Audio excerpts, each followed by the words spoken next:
Christmas dinner always looked perfect at my parents' house.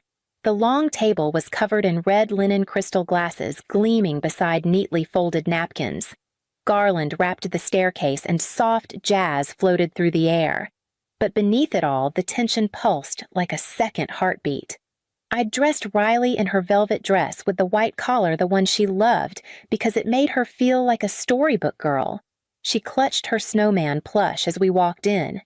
I smiled, told her to say hi to Nana and Granddad. Gwen offered her a kiss on the cheek. Dorian didn't look up. The others arrived in pairs, Eli and his wife, smirking as always, their toddler already sticky with peppermint bark. Small talk filled the air, but none of it touched me. I poured cider and sat at the edge of the table, Riley between me and the wall content with her crackers and giggles. The digs started soft. Eli joked about raising kids the traditional way, two-parent stability, all that. His wife added that some women just rush things and end up raising chaos. Laughter. Gwen laughed too. Not at me, but not for me either. I said nothing. I passed the gravy. Dorian cleared his throat as dessert was served, tapping his fork on his plate like a judge. You think showing up here every year without a husband makes you brave? It makes you pathetic. The room fell still. Riley froze her spoon halfway to her mouth. I didn't flinch. I'd known it was coming, maybe not the words, but the moment. It always came, always in front of an audience. You embarrass this family, he went on. Get out, Corinne. Take your mistakes with you. I looked at Gwen. Her hands were in her lap, eyes locked on the table. I looked at Eli. He blinked, then reached for his wine. I stood, took Riley's hand. She looked up at me, her eyes wide, but waiting. Okay, I said. No anger, no tears, just breath. We walked out together past the pine-scented hallway, the wreath on the door, the porch lights flickering under winter rain.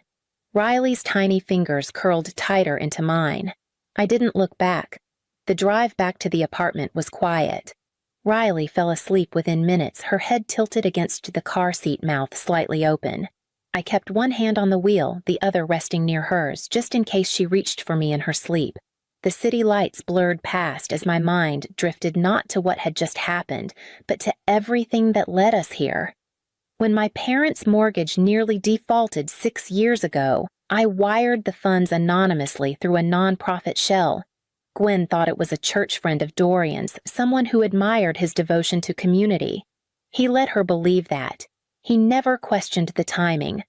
Or maybe he did, but pride let him settle into the lie. Eli's law school acceptance letter had come with an impossible price tag. I remember sitting at my desk, pregnant and exhausted, writing the first check under a false donor name.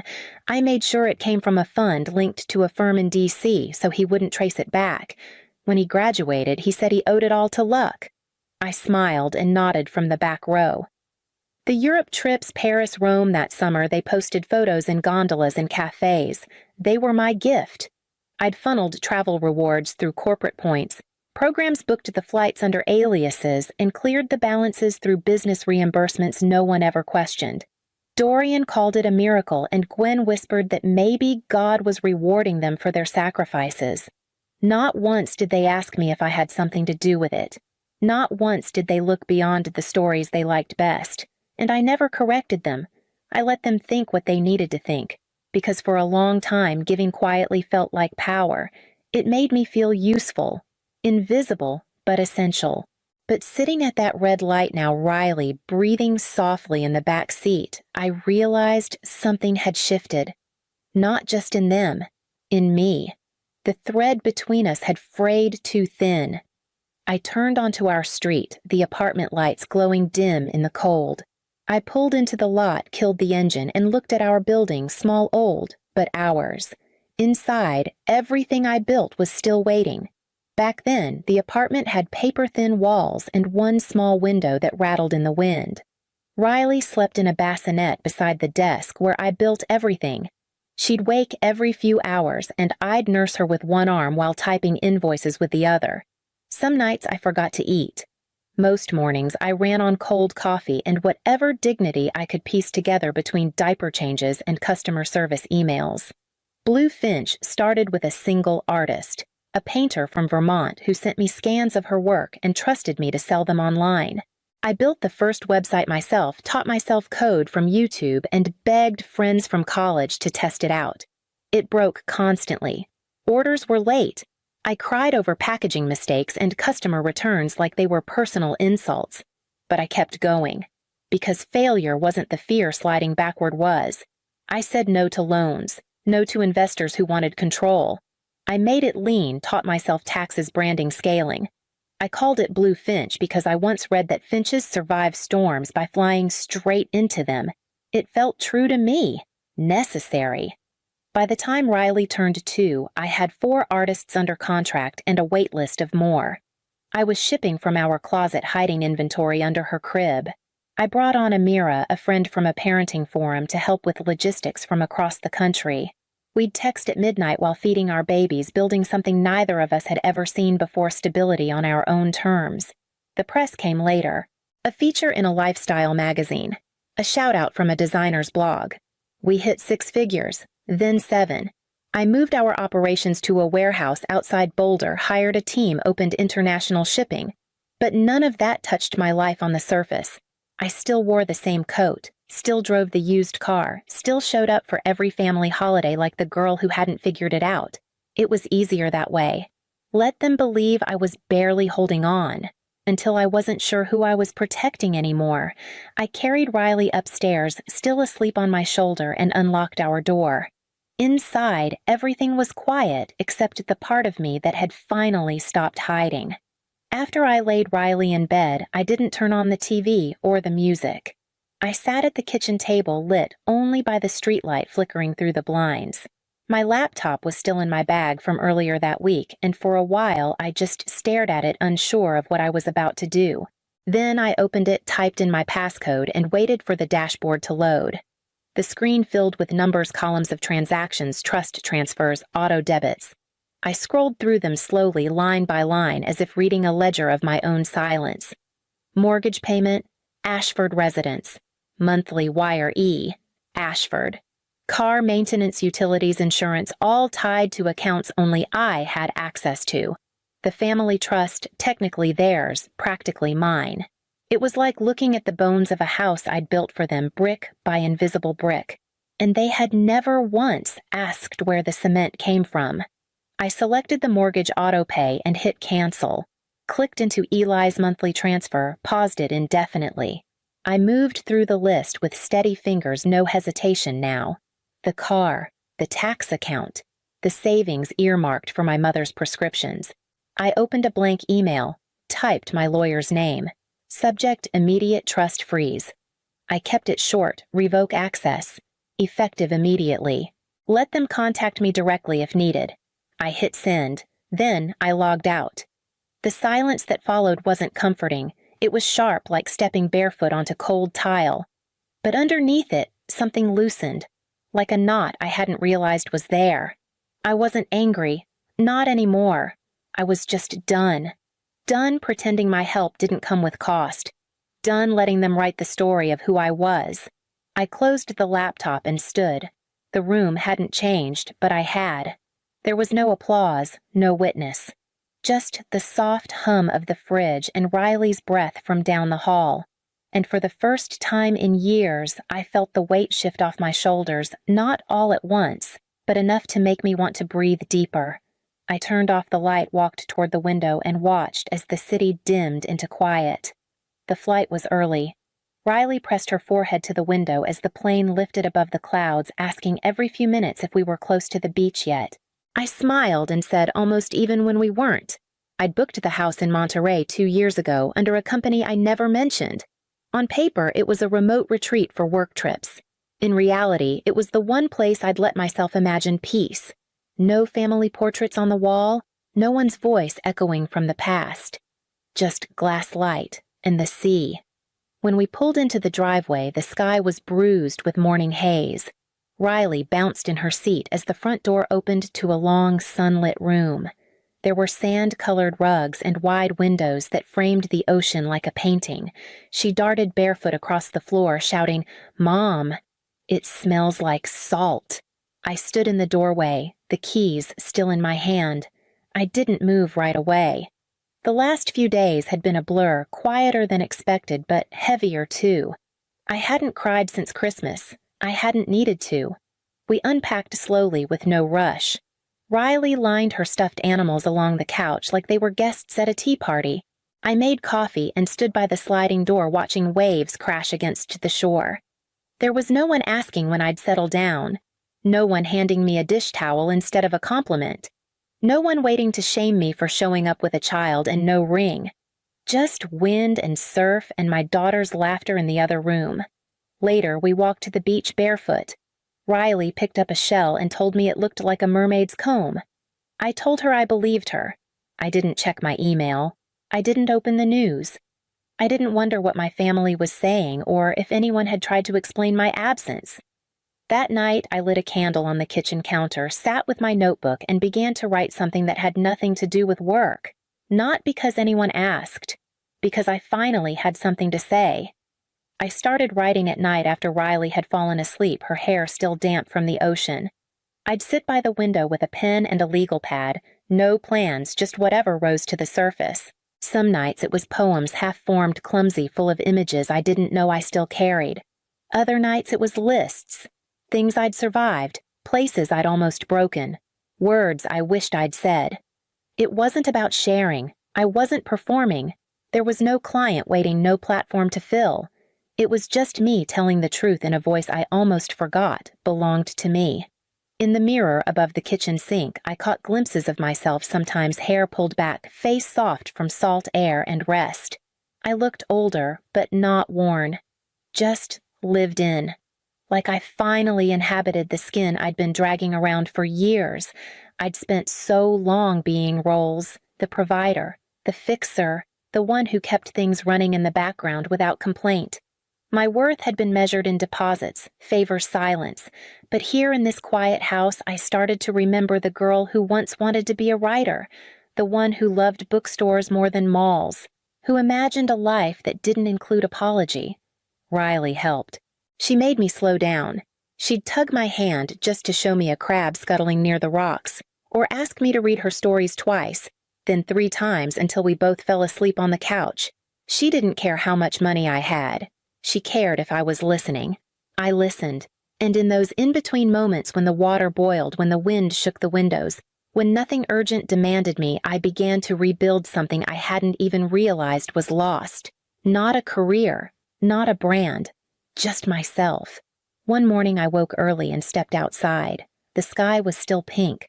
I pulled on a sweater, grabbed my notebook, and walked toward the edge of the bluff overlooking the sea. There, with no one watching, I began to outline an idea I hadn't been ready to admit aloud. Something bigger than me. Something that might just matter. I called it Harbor of Light before I knew exactly what it would be. The name came to me while watching Riley build a driftwood fort on the sand, her laughter rising above the wind. A harbor safe, quiet, open. Light, because that's what I'd needed most during the darkest stretch. I drafted the plan over the next week, not with urgency, but with intention. I wasn't fixing anyone's mess this time. I was building something that could stand on its own. A foundation for single mothers like me, women who'd been told they were burdens who had to choose between survival and dignity. I reached out to Amira. She answered on the first ring. We hadn't spoken since I left Boulder, but there was no hesitation in her voice when I told her what I wanted to do. "I'm in," she said.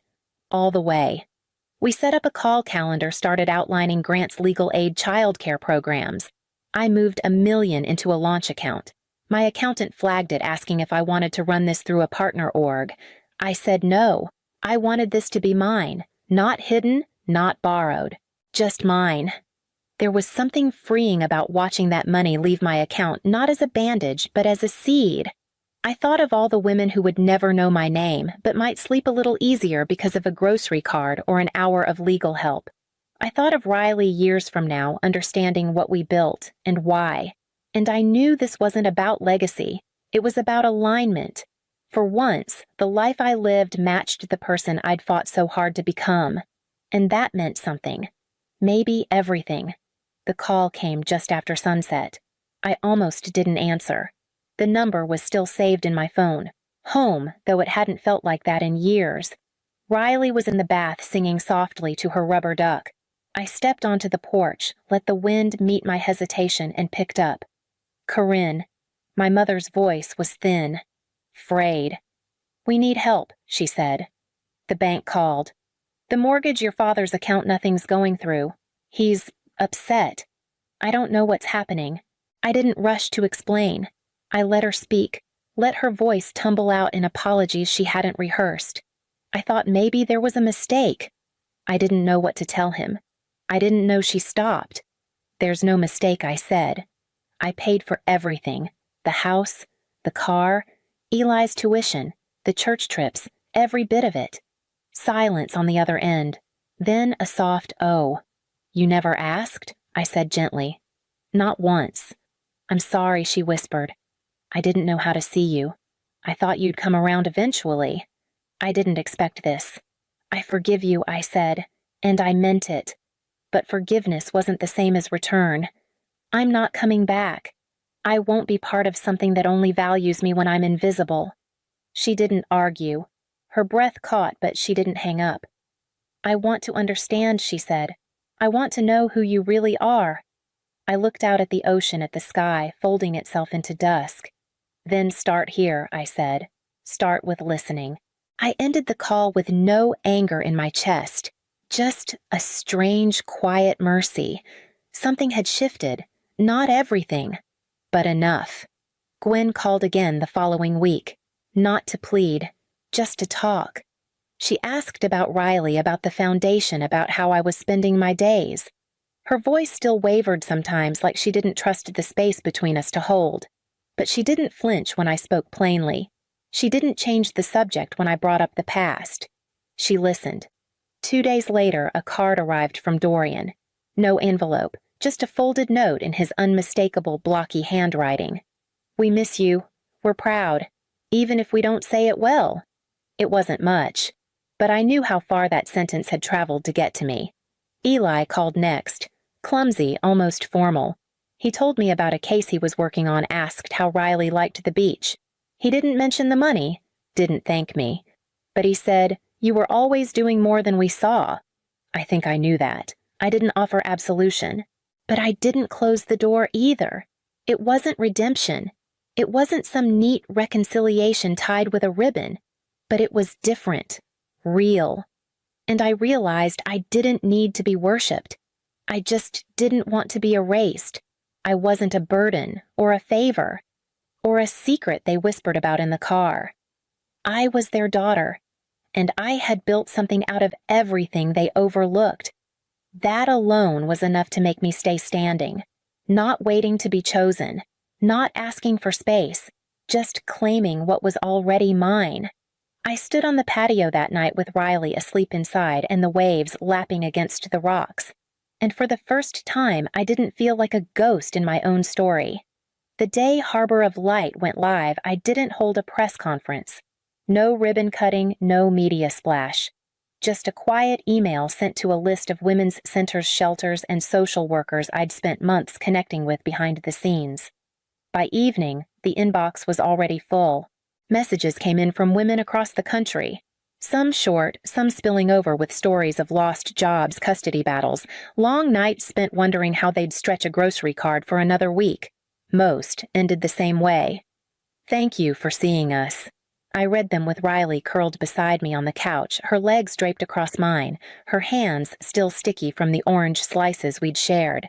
She didn't know what I was reading, but she leaned her head against my shoulder and said, "You help people now, right?" I nodded. "That's good," she whispered, then drifted to sleep. Later, we walked the shore together. The sky was soft with morning light, and Riley ran ahead, her hair lifting in the breeze, arms out like wings. She called my name just to make sure I was watching. I was. Every step I'd taken away from that table, away from the silence, away from the people who never asked, had led here. I no longer needed anyone's permission to feel proud. The waves broke gently against the sand as I picked up a shell and placed it in my pocket, not for meaning, just for memory. And in that quiet, I finally understood. I hadn't just rewritten the story they told about me. I had written something entirely new,